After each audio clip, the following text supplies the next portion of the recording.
Guys, ganito po yan, oh. Tingnan niyo po, ngayon buhay na ang tubig.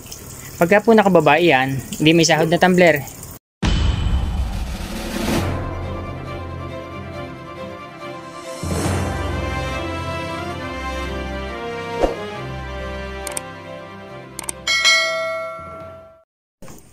So bali po tayo ngayon ay gagawa po ng ng floating bulb.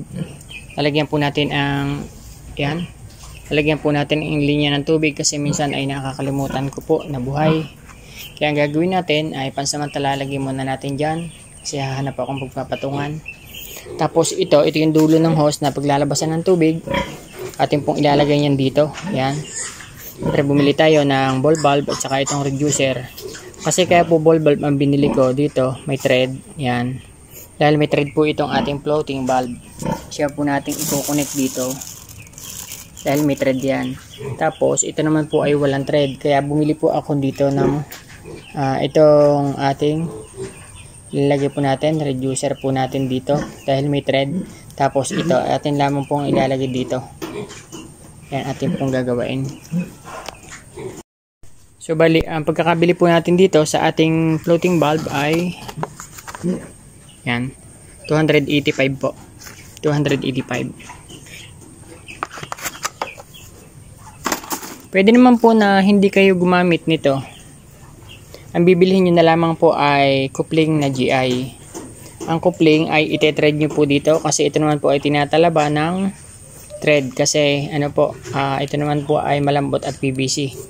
Yung pong threaded na ay inyo ilalagay diyan, pipihitin nyo. Tapos yung pong isa ay may thread kaya yun po ang maiilagay doon. Dahil ito na po yung nabili ko at wala akong planong bumili niyo kanina, nakabili na po ako nito kaya gagamitin ko na rin po ito. Hindi na po ako bumili ng coupling na na may thread na GI. Pero kung hindi pa po kayo nakakabili, ay bili na lang po kayo ng coupling na may GI, dito nyo po ilagay.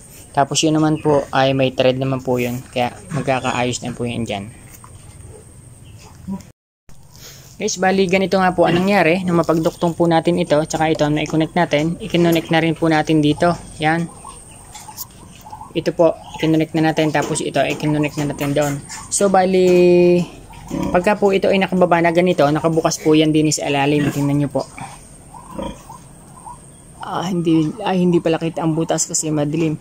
So kapag po ito ay yan, hindi na ganyan. Pagka po puno na ang tubig, kasi ito po yung nakalagay sa timba. Pagka po puno na ang tubig, nalutang po ito.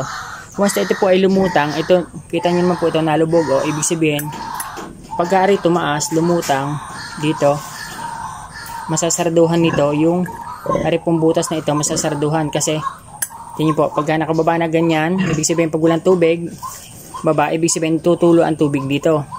Kung ito mapuno na po ang lagyan, ito po ay tataas. Pagka tumaas na ganito, ito naman nasarado. Yan. Tingnan po, nasarado. So yun po kaya po ang mechanism nito.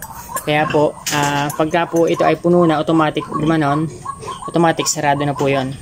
Kaya kahit malimutan po natin ay okay lamang dahil automatic mamamatay naman po ang tubig. Ganyan lamang po ang style na yun. Guys, ganito po yan. Tingnan niyo po, ngayon buhay na ang tubig. Pagka po nakababa yan, hindi may sahod na tumbler. Wala po kasing maghahawak kaya hindi doon ko isinahod sa tumbler. Yan, pagka po yan ay nahaba nataas ang tubig, nataas pong gayaan itong floater. Pagka po sagad na ang taas na ganito, namamatay na po yan. Kaya once na puno na po yung inyong tumbler, pag puno ng ganon, namamatay na po, automatic. Ganun lamang po yan.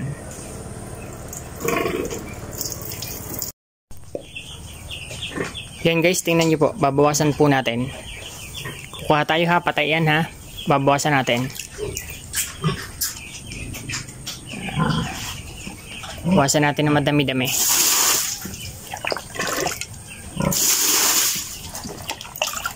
Hindi ba? Natulo na. Pero balik na lang natin. Kasi pagka mapupuno na po uli yan. Yan puno yan. Ganyan lamang po. Mamamatay na ng tuloy yan. Kung kayo po ay may mga free flow na ganito o kaya ay may mga ganitong nawasa, lagyan nyo po ng ganito para at least sure po na hindi po natin malilimutan at hindi po sayang yung tubig. Yun lang po. Maraming salamat po sa panonood. Happy farming everyone.